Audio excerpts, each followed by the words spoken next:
According to Evan Carmichael, who helps entrepreneurs, he states that the average amount of people who visit Starbucks a month is 6 times, while the 20% of loyal customers who visit Starbucks a month is 16 times. This Starbucks coffee represents many things in the coffee culture. Coffee culture is how people depend on coffee throughout the day. I've been drinking coffee for about a year and a half, and I enjoy the smell of coffee when it's being made. By learning more about Starbucks coffee, you have a greater understanding of how the coffee culture works. I will begin with what Starbucks coffee represents in the coffee culture. The Khalidi legend says that Khalidi was the first to discover coffee when he discovered his goats eating some kind of cherry and weren't able to sleep that night.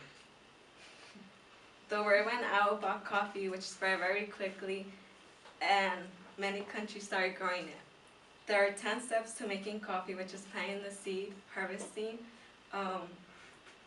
drying, mining, which is taking part of the bean off, exporting it to different parts of the world, tasting the bean, roasting it, grinding the bean, and brewing the coffee. The coffee that's being made helps many people to stay awake, get energy, or even to keep warm on a cold day.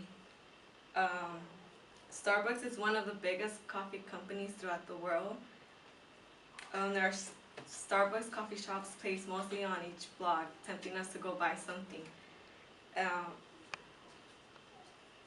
Starbucks has comfy seats for people to go there, buy a cup of coffee and gossip with others. And there are also people who go there to work on an assignment because the smell of coffee helps them stay awake.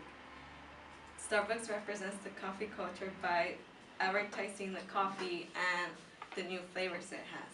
I just discussed how Starbucks is part of the coffee culture. I will now tell you how I identify myself with this culture.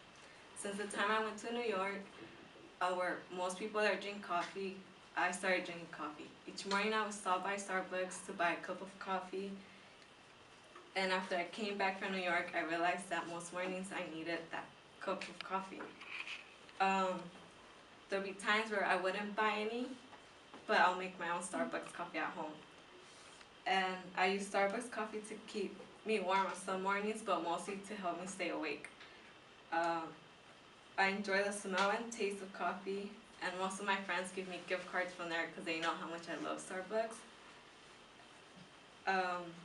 There's times where I just go into there to work on my homework because I could easily concentrate there, and to get free Wi-Fi since sometimes my internet doesn't work.